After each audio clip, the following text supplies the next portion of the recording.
Hey everyone, welcome back to the channel. Mark here. Let's get into the August 17th Major League Baseball betting card. We're going to break down each and every game, and I'm going to give you guys some insights to go along with those games, as well as we're going to have 5 best bets that I'll be making in today's card. We don't bet every game on the channel, and I'm going to talk about that a little bit later in this video, but we do bet the Discord play of the day every single day. That's what we've been starting. It's had extreme success, 3-0 to kick off that little feature of the channel. And the best part about the Discord play of the day is, yes, it is totally free. Links down below in the description. Hop on over to the Discord and join us on that platform, okay? We're going to be tweaking that a little bit come football season when we have multiple sports running. Try to make some exclusive channels on that platform. I've got a lot of feedback from people. They want to have more just channels where I just talk. They want to have channels for everyone to talk. They want to have channels for more adult conversation. I've had a lot of feedback, which is good because it's going to allow me to give you guys the best product possible. Okay, but let's get into it. Let's get into the 5 plays that I will be having, and as always, I'm going to tease that Discord play of the day, but we will not tell you which game or what it is.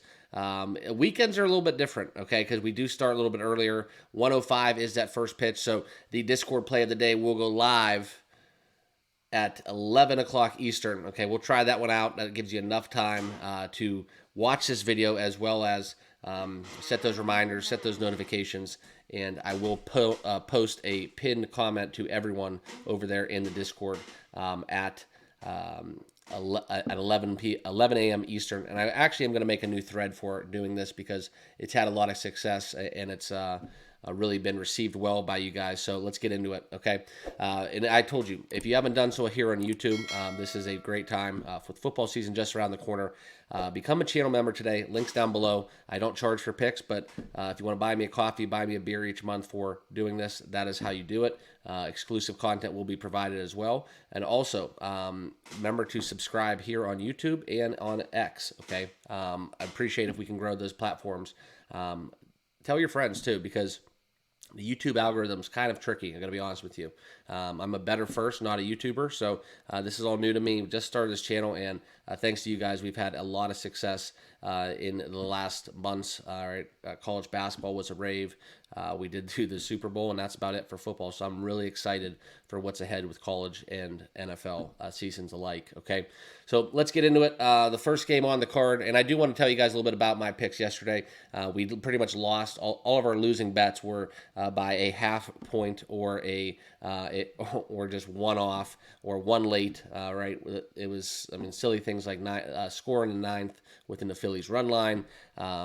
You could look at some of the totals, right? Landing on 10, where you sit on 10 early and you get to that when you need to get to the 11 within the Diamondbacks game. I'm sorry, the Padres game. It was one of those nights where a lot of bets look good early, and it just never really happened. Fridays, for some people don't bet weekends. I find it a little bit both ways. I like to bet the weekends just as much. It's just I do it a little differently. Okay, so let's get down into it, guys. We will be talking here on OddsJam, so make sure you guys all use that promo code if you want to sign up with OddsJam. 2 of our channel sponsors are OddsJam and Outlier. Both of those alike will be down below in the description. They are extreme advantages when you get into the world of betting every day. Okay, I have kids. I have multiple jobs, multiple things that I'm responsible for throughout the day, and using these platforms really cuts down on the work and saves me a lot of time within my day-to-day when I'm doing this, as well as just making my bets. Okay, so that's what we have going on. Those are the channel sponsors. There will be links down below. With Outlier, you get a 7-day free trial signing up using my link. OddsJam, you do get 35% off your first month or an annual plan, which has a lot of value if you guys are into fantasy, especially with fantasy football around the corner. So if you need any help with that, feel free to hit me up on Discord, X, whatever. Just reach out, and I'll try to help you guys if you have any questions. And let's get down into that first game on the card where we will have an official play, okay? This is something where we look in Seattle and Pittsburgh. A couple of nuggets about this game, okay? Pittsburgh are coming in at a 69% cash rate against the spread in their last almost 30 games as an underdog, okay? Also, the over has hit in pretty much 2/3 of the last Pittsburgh 20 games. Okay, but this is something where straight up Pittsburgh is 0-8 in their last games as an underdog. So a little betting nuggets to get you through this game. Luis Castillo and Bailey Falter pitching in this matchup. I'm going to be betting this game, and this will be an official play in the form of a Seattle-Pittsburgh first inning draw. I'm going to be taking that minus 120. That's something where you look into this game. If you want to take the no-run first inning, go for it. You're going to pay about a minus 110 price in most places. If you use oddsjam, you find the best number available, you can get that minus 120 first inning draw, leave you available to get that 1-1, 2-2 outcome. So that's a little bit of a betting tool that I do. That's why, sometimes it's even funny. You can find that first inning draw just for even a better price than a no-run first inning. It's just weird how sometimes the odds, and they are algorithms and computers, so they do make mistakes from time to time. So that will be my first official play. All right, next we're going to get into the New York Yankees and Detroit Tigers game. No real clear stance on this game. We're not going to be betting it.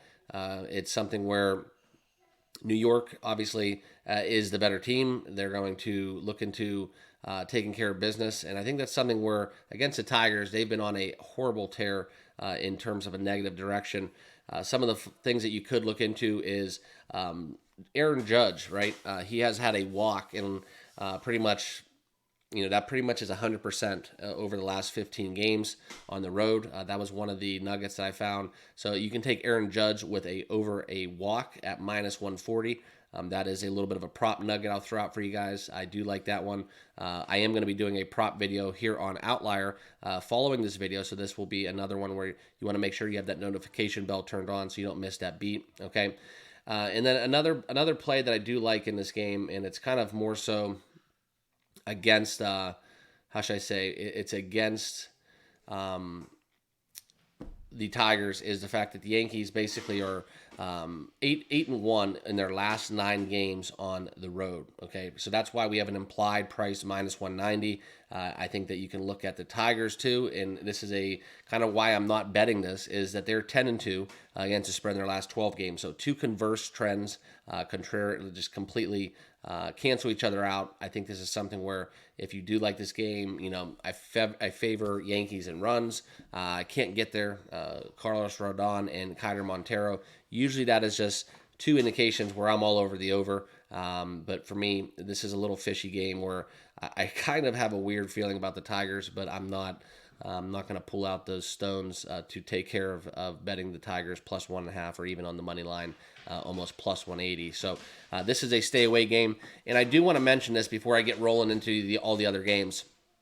I had a comment yesterday in one of my videos where somebody said they should, I do want to address this, and I don't like to give people airtime, but I will in this regard because this is relevant to how I bet and how technically I think you guys should bet.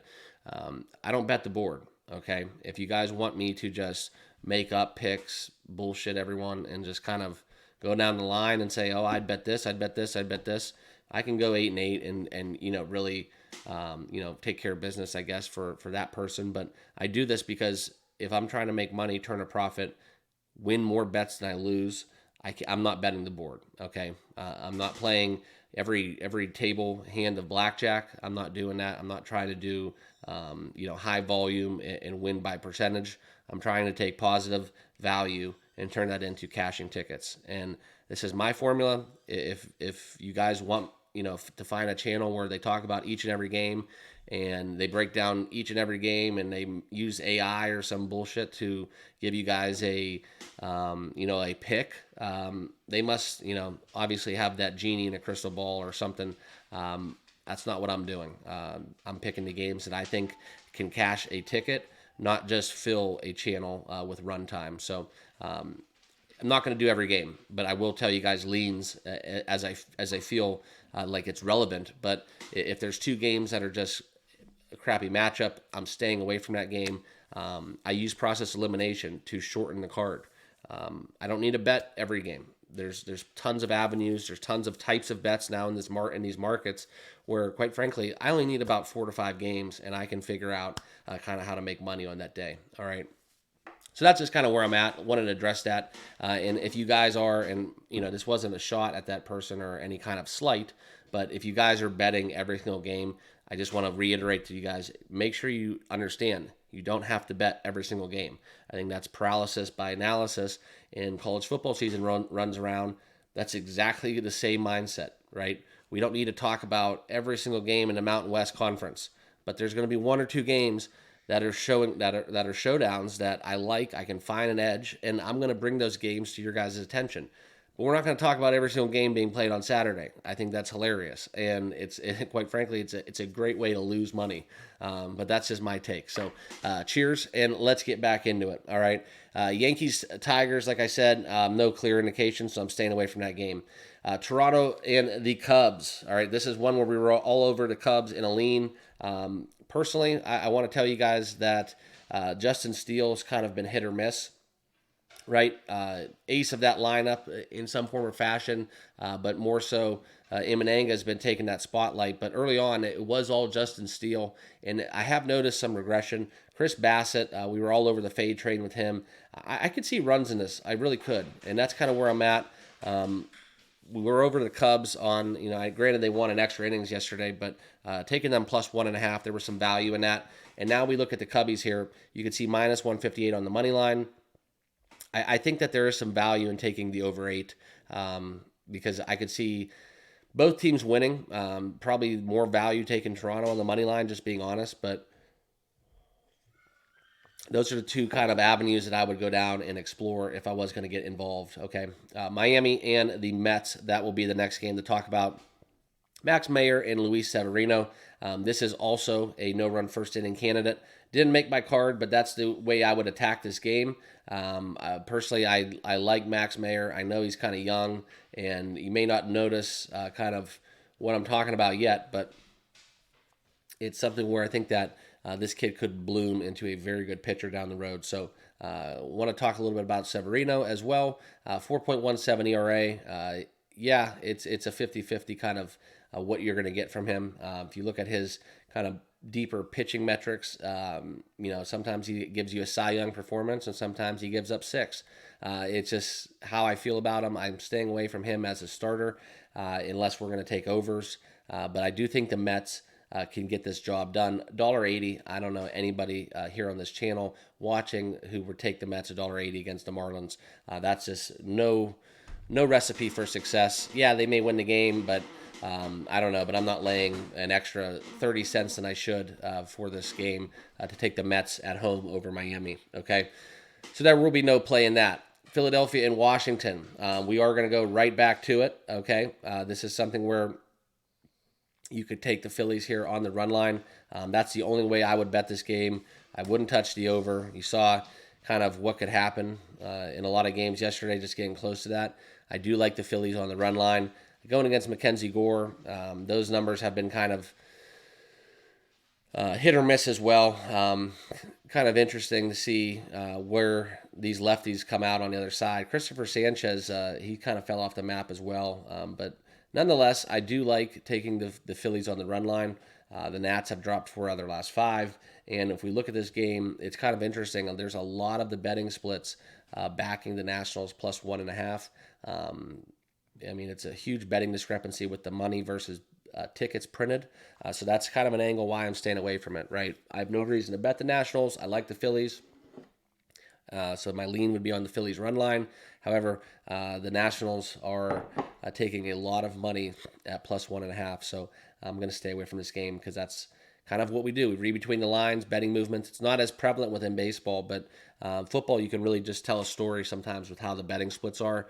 But I am going to stay away from this one because I do get spooked a little bit when I do see those awkward line movements, okay? So that will be kind of where we're at within that game. But if you were going to take it, I would lean in the direction minus 1.5, plus 105, okay? And the next one out there, we are going to tease because this will be the Discord play of the day. I will not talk about this game. I'll give you guys the analysis on the Discord. And quite frankly, we're going to jump over a little bit because it is one that I think I'm going to have to let out a little bit earlier. So make sure you guys all hop on over there because I think this number might move. I don't agree with it, but that's kind of where we're at within that matchup. Without giving out too much details, make sure you guys all hop on over to the Discord, okay? And then Kansas City and the Reds, okay? This is a very interesting matchup, all right? And quite frankly, We've been on the Nick Lodolo train as well as the Michael Wacha train within their recent outings. This is going to be a great matchup. I think it's going to be a really tight game. And so if you do get any value on one side, which you can't at $1.75 taking a run line, that's how I would have attacked this normally. But in this situation, we're going to stay away from it. Okay, so I would also lean towards the under 9.5 at Fanatics. You could take that minus 110. That would be my two leans. I think this is going to be a very tight game along the lines of 5-4 at worst. Okay, next one is the Twins and Rangers. David Festa, Nathan Eovaldi. This is a Rangers spot that I really like, minus 118. It's a coin flip game, but I think the edge goes to the Rangers at home. You can look into Rangers team total. Fading David Festa, 5+ ERA going against a sub-4 Nathan Eovaldi. I like the Rangers at home. Take the team total over and take the Rangers straight up on the money line. That's kind of where I'm at within both of these plays. All right, Boston and the likes of the Baltimore Orioles. Okay, this is one where almost made my card in terms of an over bet. Cade Povich and Brian Bayo. Bayo had a nice outing last time. Gives up some runs, so I feel like Baltimore is going to get 3 to 4. Whether or not you can get a four runs of kind of filler to make that over cash at 8.5. I don't know if that's going to happen. So I'm staying away from it. I think this is one where it falls directly on 8 or 9. So it's just a little too close. No real margin for an over. We saw yesterday just kind of exploding these two clubs. It sets up well for the over. I think 8.5 is juiced up for a reason. So I do really favor the over 8.5, but not enough for me to bet it at that price. All right, and then San Francisco and Oakland. All right, this is where we're going to take Oakland plus 1.5. On the run line, minus 137. We have Osvaldo Bido going against Hayden Birdsong. Notice some regression within Birdsong. I like him as a prospect. I liked his first two outings, but within his last two, I'm noticing a little bit of regression. Maybe the scouting reports are starting to ramp up. The A's are a scrappy bunch. They're at home. I could see them just coming out and just slapping them. I could be wrong. San Francisco wins by 10. But like I said, I'm not that genie with the lamp. But I will tell you that there is value taking Oakland plus 1.5 in this matchup. So maybe we get 2 extra innings. Maybe we just win outright. Oakland's going to scrap in this one, and I like them on the run line plus 1.5. Okay, and then we will actually have another play in the next game. All right, we have 4 more to talk about. White Sox and the Astros. This is where we look into a revenge game. This was a kind of a parlay killer for a lot of people out there in the market. And we look at the what's going on within the Houston Chicago game, and forgive me, I'm trying to get a better view of this. This is where you can see completely unbettable. If you're going to look at the money line category, you better be taking the Chicago White Sox plus 326. If you're looking at the Astros category, you better be looking at some kind of modified run line or some kind of parlay, because I don't really like to bet $1.60 for a run line minus 1.5. That's very few and far between. But in this game, we are going to take a play on minus 2.5. I like that at plus money.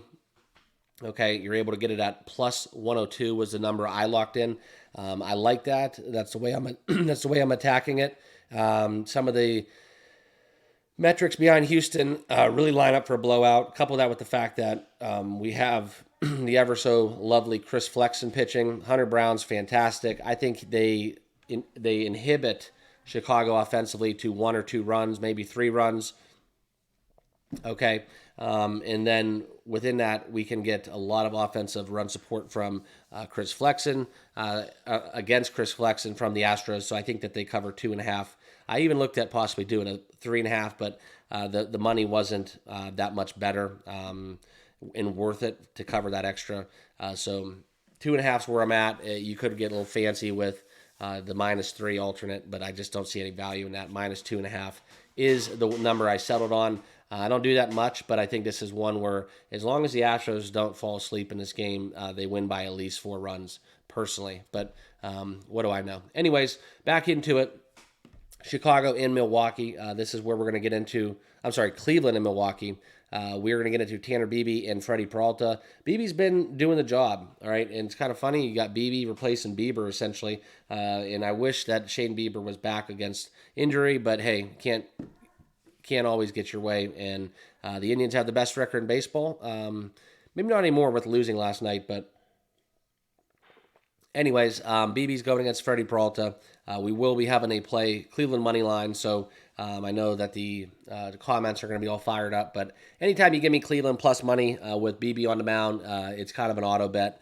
Could be wrong, but it's something where there's no real analysis. You just got to take the value sometimes. And if you bet baseball every day, value is key. So we're taking the Tribe plus 103 on the money line. Lock that one in. All right, and then we are going to go back to it again. We're going to ride it till it bucks. San Diego against the Colorado Rocky, Coors Field. The only thing that hurts me is the ability to score runs at their home ballpark. I'm not going to bet the over again, 10.5 at minus 117, just due to the fact that Dylan Cease is throwing. So we're going to bank on altitude, and we're going to bank on Dylan Cease kind of doing that thing. And I think that we can have a San Diego money line cash minus 1.5 at $1.30. There's still value on that number. That's kind of where I'm at. So I'm taking the Padres to bounce back today, minus 1.5 on the run line. Okay. And then the final game on the card, Braves and Angels, Chris Sale, Griffin Canning. This is basically another unbettable game, minus 202 on that run line, best available number for the Braves. So if you want to get into it, it's a great dance partner within a parlay. If you want to do a money line parlay, the Braves probably would be my number one candidate. But in itself or the run line, I'm not interested. So that's kind of where I'm at within that final game on the card. So I did leave one off, and that will be the Discord play of the day. So make sure you guys all hop on over there. We'll do a quick recap real quick. Here are the 5 best bets from my rundown. Oakland on the run line, Cleveland money line, San Diego run line, Houston modified minus 2.5 alt line at plus money, and the Seattle Pittsburgh first inning draw minus 120. Those will be my 5 best bets, and I will give you guys the Discord play of the day, like I said, over there on that platform. Make sure you guys be sure to subscribe here on YouTube, smash that like button, and also feel free to follow me on X. The handle is at the Better Mark. It's at the bottom left of your screen. I'd love to have that platform kind of get solidified so I can start posting more stats and real-time stuff outside of Discord. Okay. That's kind of where we're at. Appreciate it. Have a great weekend. Like I said, I'll be at a wedding this evening. So, Sunday picks might be a little bit late, but hey, it is what it is. We'll get back in it and let's cash some tickets. Thanks, everyone. Cheers.